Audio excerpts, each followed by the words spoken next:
નમસ્કાર દોસ્તો, વિડીયોમાં ફરી એક વખત તમારું સ્વાગત કરું છું। સરકારે 2024નું બજેટ તો રજૂ કરી દીધું, આંકડાઓ પણ રજૂ કરી દીધા, પરંતુ એ બજેટની અંદર કોને કેટલો ફાયદો થયો છે એમની કોઈને ખબર છે દોસ્તો?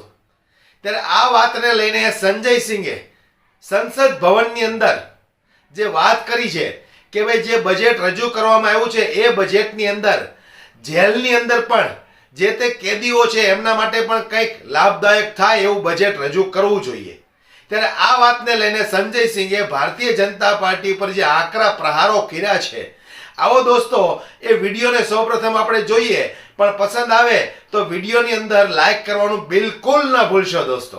આવો આપણે જે રીતે સંજય સિંહે સંસદ ભવનની અંદર ભારતીય જનતા પાર્ટી પર બજેટને લઈને જે રજૂઆત કરી છે અને દેશના વડાપ્રધાન અને દેશના ગૃહમંત્રીને પણ ચૂપચાપ આ વાતને सांभळवी पड़ी। ढोल पीटा जा रहा है कि बड़ा क्रांतिकारी, बड़ा अच्छा बजट, बड़ा विकसित भारत का बजट है। ये बजट क्या है मान्यवर? पूरे देश को पता चलना चाहिए कि भारत माता की सेना रक्षा के लिए जो बजट आता है उस बजट में कटौती करने का काम किया गया। 9.6% से घटाकर 9.43% किया गया। भारत का अन्नदाता किसान जो अपने खून पसीने से देश को चलाने का काम करता है मान्यवर, उसका बजट, कृषि का बजट 3.2% से 20% से घटाकर 3.15% किया गया। स्वास्थ्य का बजट, हिंदुस्तान 144 करोड़ लोगों का देश है मान्यवर, लेकिन बड़े अफसोस के साथ कहना पड़ रहा है कि स्वास्थ्य का बजट 1.97% से घटाकर 1.85% किया गया। ट्रांसपोर्ट का बजट 11.48% से घटाकर 11.28% किया गया। पेंशन, जहां एक तरफ पुरानी पेंशन की बहाली की मांग हो रही है, लाखों कर्मचारी सड़क पर हैं और मांग करते हैं कि पुरानी पेंशन बहाल किया जाए। इस सरकार ने पेंशन का बजट 5.20% से घटाकर 5.04% करने का काम किया। एनर्जी का बजट 2.10% से घटाकर 1.42% करने का काम किया। वैज्ञानिक विभाग का बजट 0.7% से घटाकर 0.6% करने का काम किया। फूड सब्सिडी का बजट 4.38% से घटाकर 4.25% करने का काम किया। नॉर्थ ईस्ट के विकास का बजट, मणिपुर की तो चर्चा आपने नहीं की, लेकिन नॉर्थ ईस्ट के विकास का बजट आपने 0.13% से घटाकर 0.12% करने का काम किया। सामाजिक कल्याण, जिसमें आपका बिल्कुल यकीन नहीं है, उसका भी बजट आपने घटाया। 1.22% से घटाकर 1.17% करने का काम किया।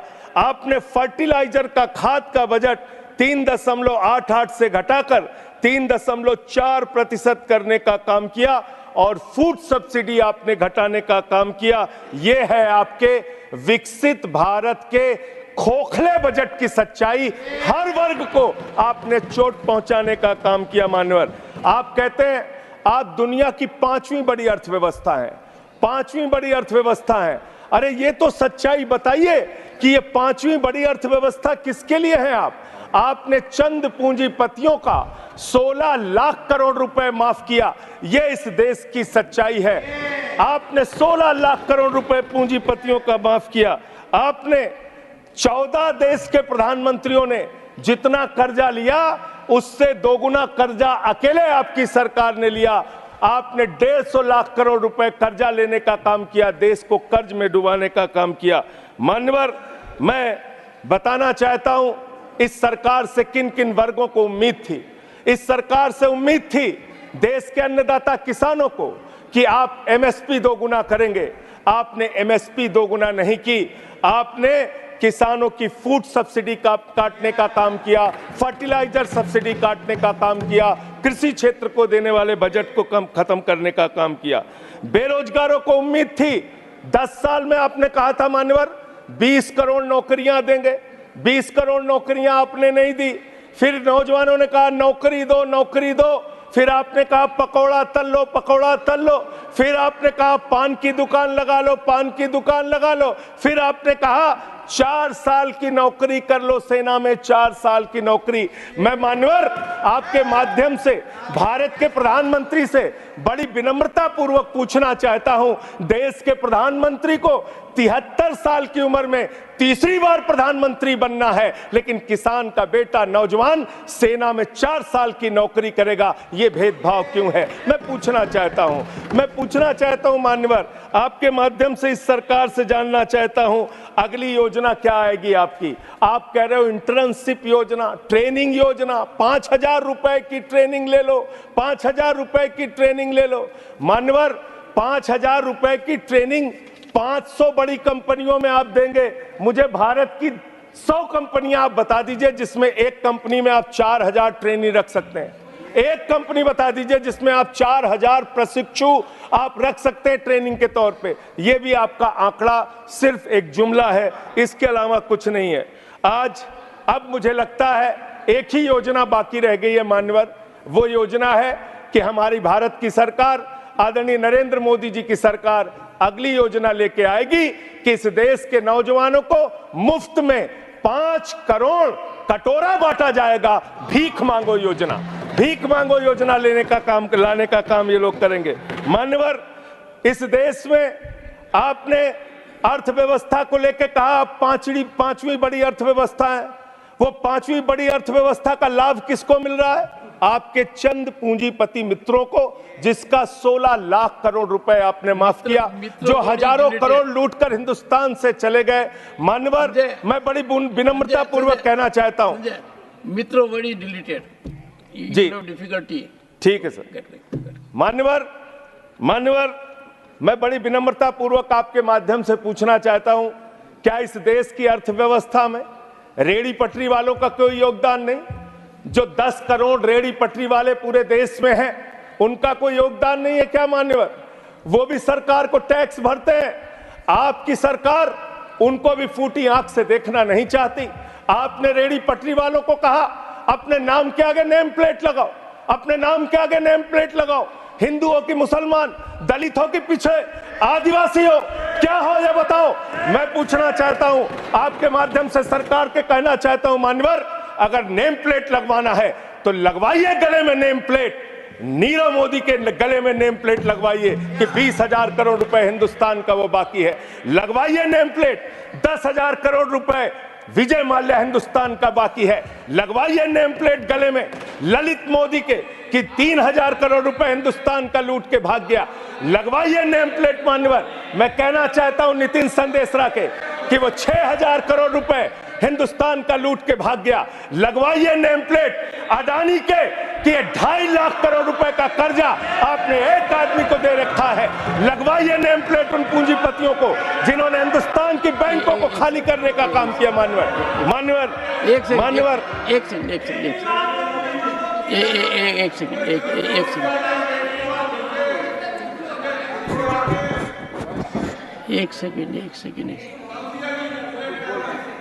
सेकंड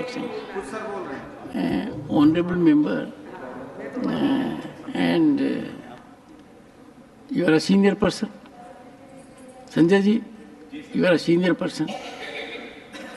धारा प्रवाह में आप काफी कुछ कह गए फिगर्स के बारे में, बाकी तो you can make your point, no difficulty about it। Once again, so the figures which you have given, you will have tough time in proving them, because these have been taken in stride. So all that will be deleted, and we will, unless you have real, factually firmed up material, use a name. Other make your point. ठीक है sir, ठीक है sir, thank you sir, make your point. No thank you sir.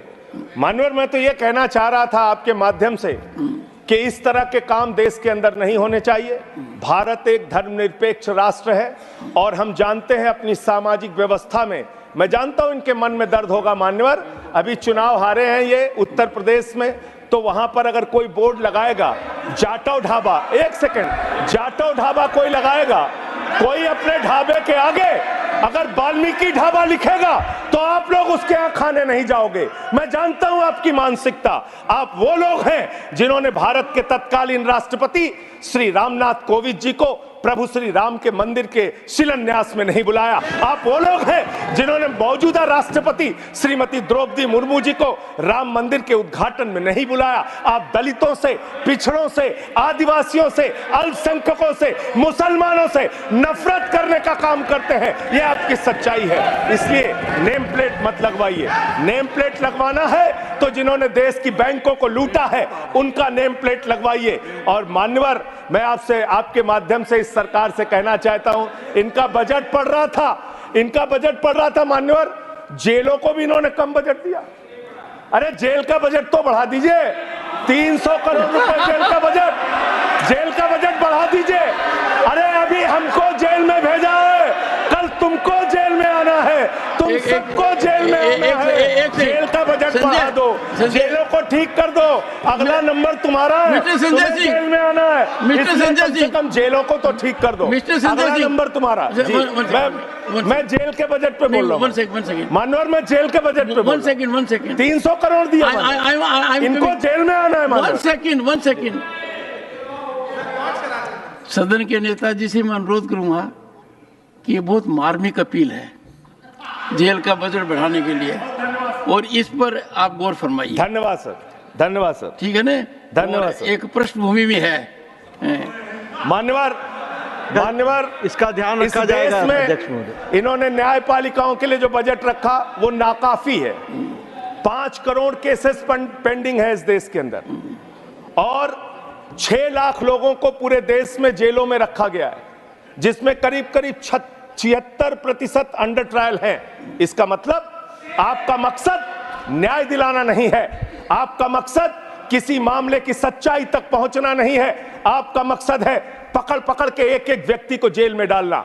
आपने दिल्ली के मुख्यमंत्री को, जिनकी sugar 36 बार 50 से नीचे जा चुकी है, आपने दिल्ली के मुख्यमंत्री को पकड़ के जेल में डाल दिया। नहीं मानवर, अब इनको बार बार मौका मत दीजिए, मुझे अपनी बात पूरी करने दीजिए। I am not yielding sir, I am not. आपने 2 बार काम हैबिट बना लिया इन्होंने सर। दिल्ली के मुख्यमंत्री को सर इन्होंने पकड़ के जेल में डाल के रखा, दिल्ली के शिक्षा मंत्री को इन्होंने 2 साल से जेल में रखा, दिल्ली के स्वास्थ्य मंत्री को इन्होंने 2 साल से जेल में रखा। आप एक एक विपक्ष के नेता को पकड़ पकड़ के जेल में डालते हैं। हेमंत सोरेन को मुख्यमंत्री को जेल में आपने रखा, संजय रावत को जेल में रखा, अनिल देशमुख को जेल में रखा, सबको पकड़ पकड़ के आप जेल में रखते हैं। बंगाल के 3 मंत्रियों को आपने पकड़ के जेल में रखा। आपका मकसद ट्रायल कराना नहीं, न्याय दिलाना नहीं, आपका मकसद हम लोगों को पकड़ के जेल में रखना है।